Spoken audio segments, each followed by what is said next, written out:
Oi, pessoal. Espero que todos estejam bem, que tenham tido aí um bom fim de semana, né? E hoje nós estamos aqui para mais uma aula de ED e eu quero até de antemão dizer que eu vi todos os comentários que vocês fizeram sobre os filmes que assistiram. Vocês estão ficando muito craques mesmo. Vamos continuar fazendo algumas atividades avaliativas nesse sentido. Amanhã eu vou mandar mais uma, valendo mais 5 pontos, tá?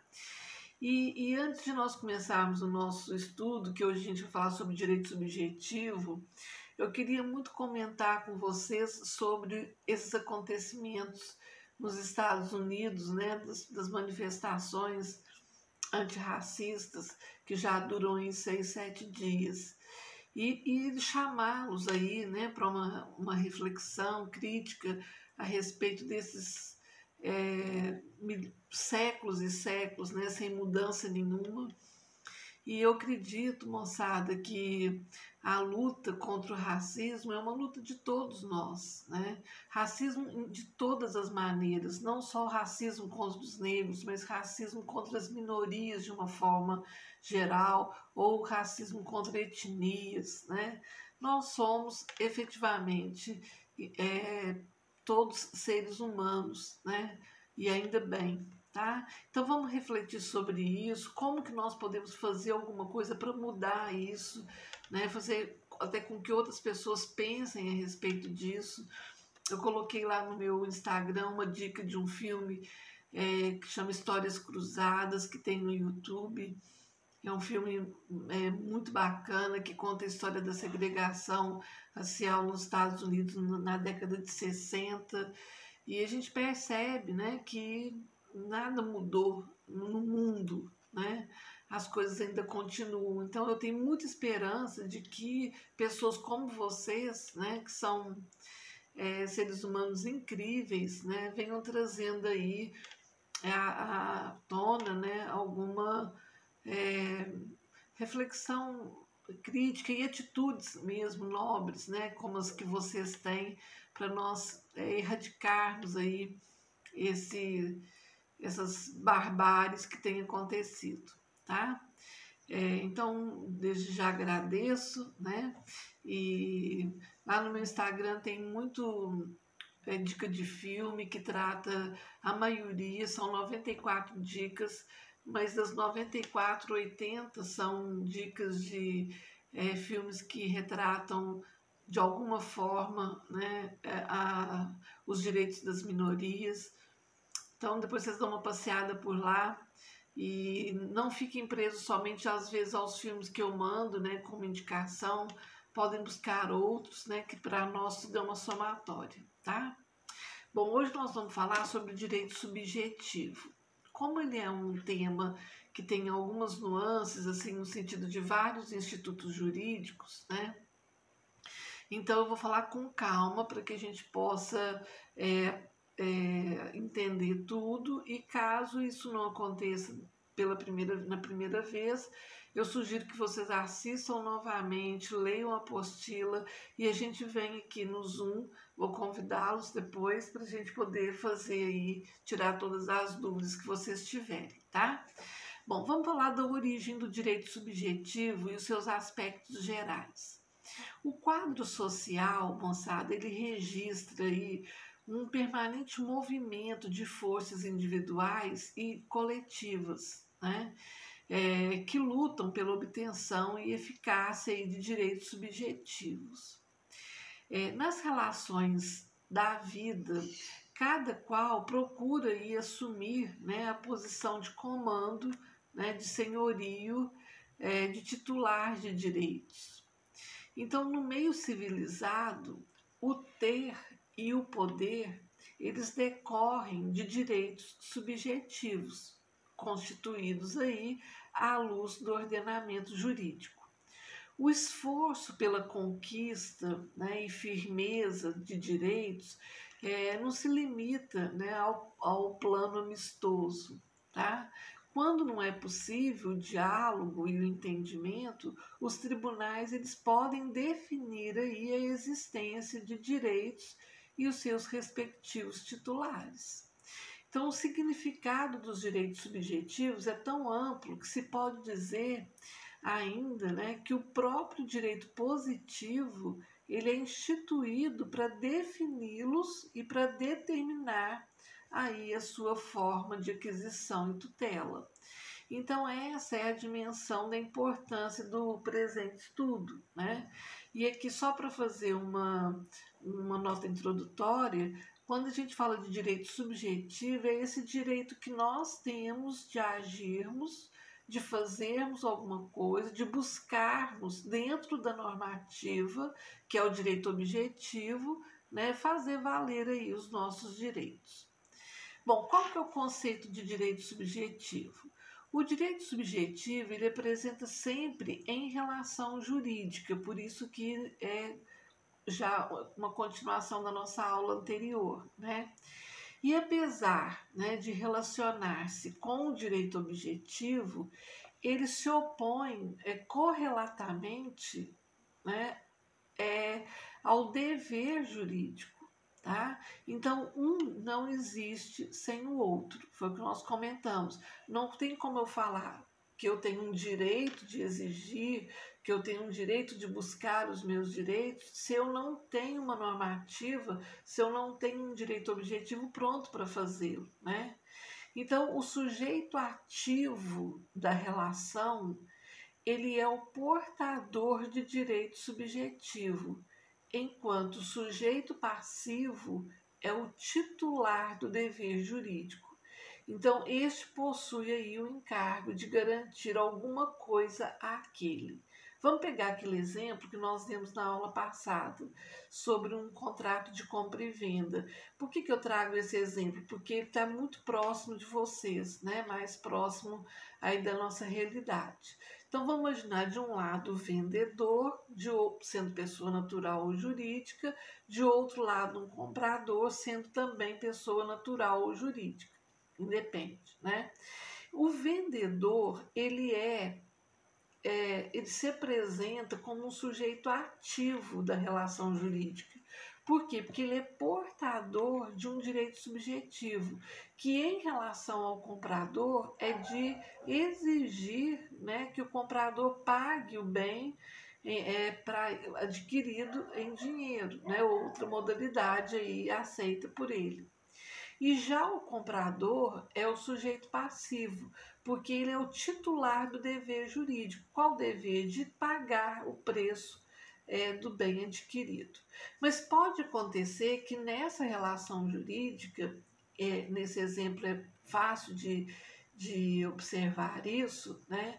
Que comprador e vendedor, os dois sujeitos, eles são ao mesmo tempo sujeitos ativos e passivos, né?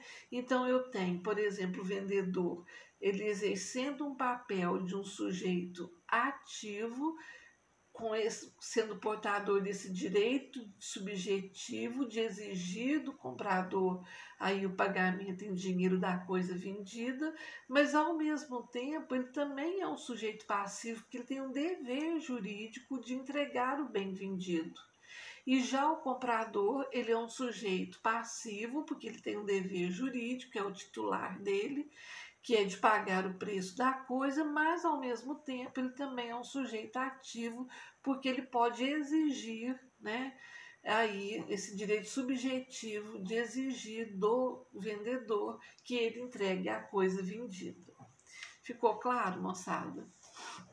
Bom, se não eu explico depois com mais calma, tá? Pessoalmente.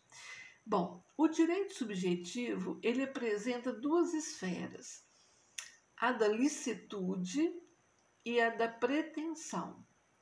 Então, a primeira esfera, que é a da licitude, né, corresponde aí ao âmbito de liberdade, né, da pessoa, pelo qual ela pode movimentar-se e atuar aí na vida social. Claro que dentro dos limites impostos a todos pelo ordenamento jurídico, né? E é ele quem garante, né, a conduta livre dos indivíduos, porque o direito objetivo, moçada, ele impõe a toda a coletividade o dever jurídico de respeitar essa faixa de liberdade, né? Bem como aí a integridade física, moral de cada um. De acordo com alguns autores, não se deve dizer propriamente, né, que se tem um direito aí a simples condutas, como a de transitar pelas ruas, né, mas sim que se tem o direito de agir livremente, sem ser impedido, né, ou molestado por qualquer pessoa. Então, esse direito ele se constitui pelo que a doutrina atual denomina por reverso material dos deveres jurídicos de outros sujeitos. Quer dizer, né, a existência do direito decorrente do dever jurídico que todos os membros da sociedade possuem de respeitar a liberdade individual é o que nós chamamos aí de licitude na esfera do direito subjetivo. Já a pretensão é uma aptidão, né, que o direito subjetivo oferece ao seu titular de recorrer à via judicial, a fim de exigir do sujeito passivo a prestação que lhe é devida. Vamos imaginar lá naquele caso da compra e venda. Vamos imaginar que o comprador, sujeito passivo, com obrigação, com dever jurídico de pagar o preço da coisa adquirida, não o faz, né? Então, nasce para o sujeito ativo esse direito que tem o direito subjetivo de exigir o pagamento, uma pretensão, que é essa aptidão que do direito subjetivo, né, oferece aí para o titular dele, no caso o vendedor, de recorrer à via judicial para a fim, né, para que o comprador, ou a fim de exigir aí do comprador, que é o sujeito passivo, a prestação que lhe é devida. Tá? O direito subjetivo, moçada, ele decorre da incidência de normas jurídicas sobre fatos sociais. Então, as regras, elas podem qualificar os direitos tanto pela imposição de deveres jurídicos, né, aos sujeitos que se encontrem aí em determinadas situações, ou reconhecendo diretamente, né, vantagens aos portadores de situações jurídicas específicas, tá? Então, o direito subjetivo, ele consiste, assim, na possibilidade de agir, né, e de exigir aquilo que as normas de direito atribuem a alguém como próprio. Em palavras bem tranquilas, eu quero dizer, o direito subjetivo é esse direito que eu tenho, cada um de nós tem, de podermos exigir, de agirmos, né, para que as normas da ordem jurídica brasileira sejam cumpridas, né, para que a gente busque as normas do direito brasileiro, que são direitos que são nossos, que estão inseridos lá no direito objetivo, tá? Então, o direito objetivo é a norma ativa, o direito subjetivo é o meu direito de agir para buscar os direitos que estão lá previstos, tá? Bom, vamos falar de situações jurídicas como gênero, né? Para o Miguel Reale, o direito subjetivo ele é uma espécie de um gênero chamado situação subjetiva. E ele fala que dentro da situação subjetiva nós temos o direito subjetivo, temos o interesse legítimo, temos o poder e temos a faculdade jurídica, que são suas espécies, né? Então ele define assim, como a possibilidade de ser, pretender ou fazer algo de maneira garantida nos limites atributivos das regras de direito. Então, além do direito subjetivo, nós temos também desse gênero, situação subjetiva, o que nós chamamos de interesse legítimo, né?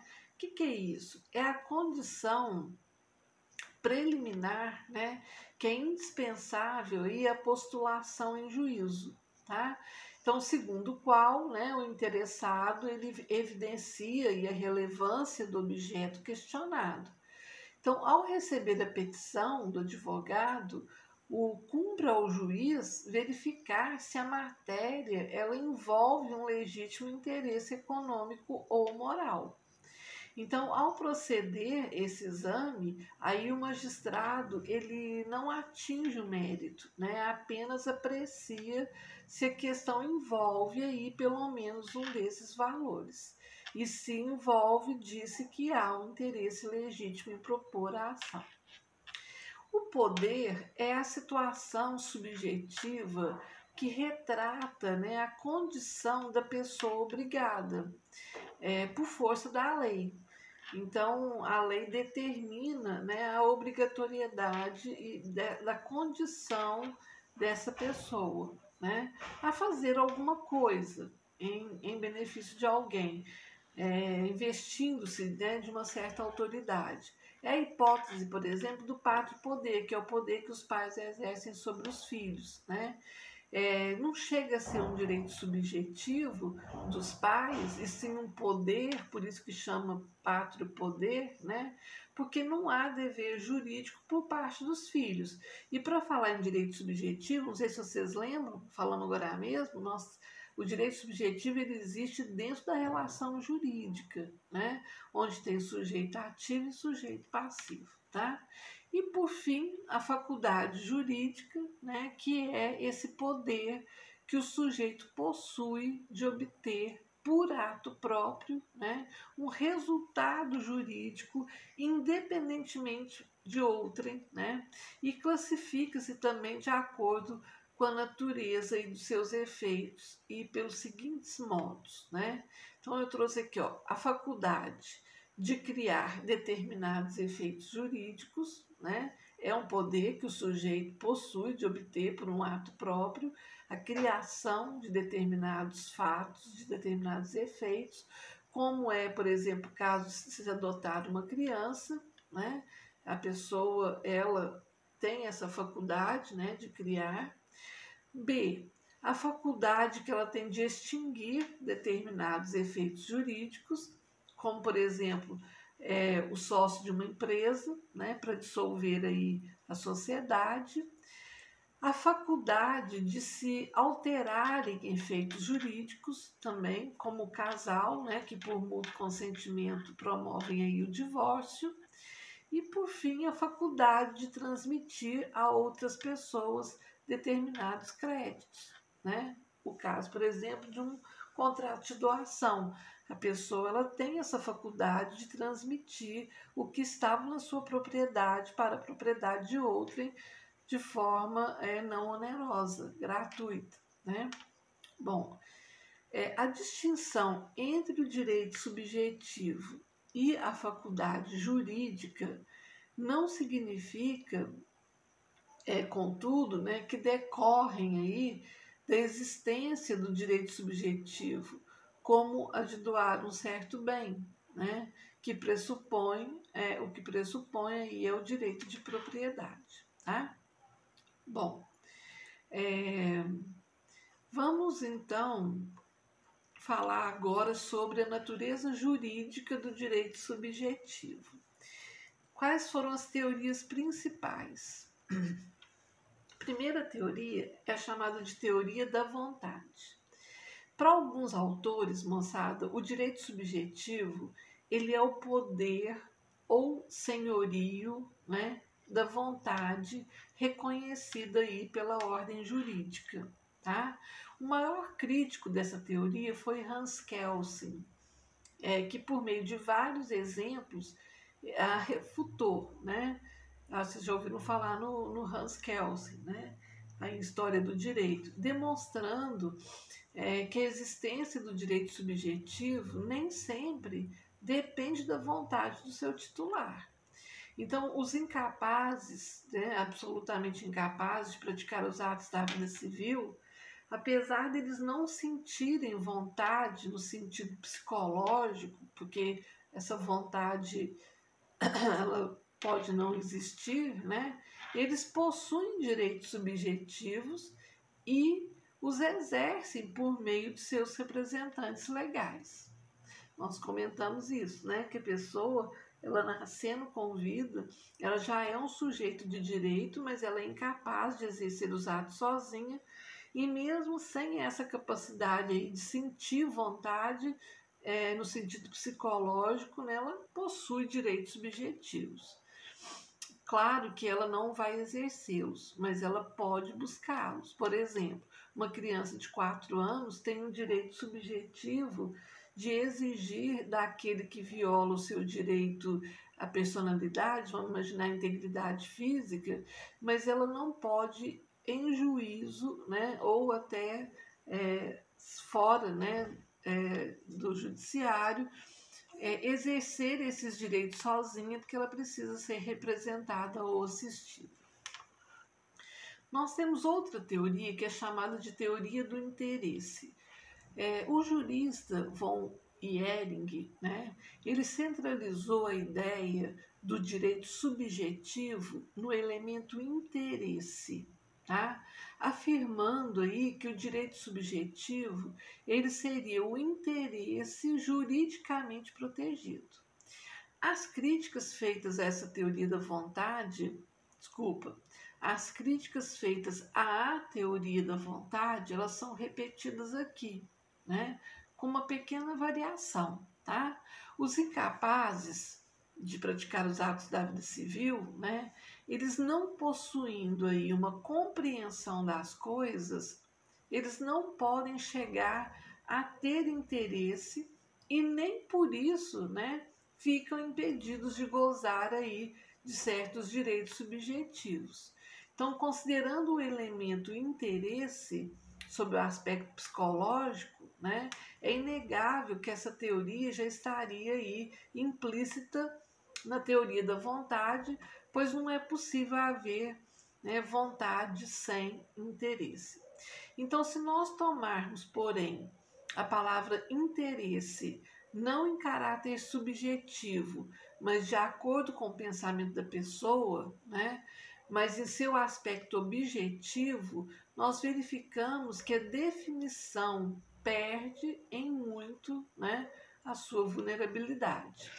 O interesse considerado não como o meu ou o seu interesse, né, mas tendo em vista aí os valores gerais da sociedade, não há dúvida, né, de que é um elemento integrante do direito subjetivo, de vez que ele expressa sempre interesse aí de variada natureza, seja econômica, moral, entre outras, tá? A teoria eclética, né? Um jurista alemão, moçada, ele considerou insuficientes as teorias anteriores, a da vontade e a do interesse, julgando-as incompletas. Então ele diz que o direito subjetivo ele não seria apenas uma vontade nem exclusivamente o interesse, mas a reunião de ambos. Então o direito subjetivo seria o bem ou interesse protegido pelo reconhecimento do poder da vontade. Uma outra teoria é a teoria de Dugt, né? Que seguindo essa linha do pensamento, né, do Augusto Comte, que chegou a afirmar que dia chegará em que o nosso direito será o direito de cumprir o nosso dever, em que o direito positivo não admitirá títulos celestes e assim a ideia do direito subjetivo desaparecerá. Então, o Dugt, né, ele no seu propósito de demolir aí antigos conceitos consagrados pela tradição, ele negou a ideia do direito subjetivo, substituindo aí pelo conceito de função social. Então, para Dugt, o ordenamento jurídico ele se fundamenta não na proteção dos direitos individuais, mas na necessidade de manter aí a estrutura social, cabendo a cada indivíduo cumprir aí uma função social. E, por fim, a última teoria, que é a teoria de Kelsen, né, que para Kelsen a função básica das normas jurídicas é impor o dever e secundariamente o poder de agir. Então, o direito subjetivo não se distingue, em essência, do direito objetivo. Afirmou Kelsen que o direito subjetivo ele não é algo distinto do direito objetivo. Ele é o direito objetivo mesmo, tá? De vez que quando se dirige, né, com a consequência jurídica por ele estabelecida, contra um caso concreto, impõe um dever e, quando se coloca à disposição do mesmo, concede aí uma faculdade. Por outro lado, ele reconheceu no direito subjetivo apenas aí um simples reflexo de um dever jurídico. Bom, moçada, nós vamos parando por aqui hoje. Tenham aí uma boa noite. Qualquer coisa estou à disposição de vocês. E vamos nos falando, né, moçada? Assim, por meio das músicas, dos filmes. Vamos ficar firmes, estamos juntos, tá? E até amanhã. Então, um beijo. Fiquem com Deus.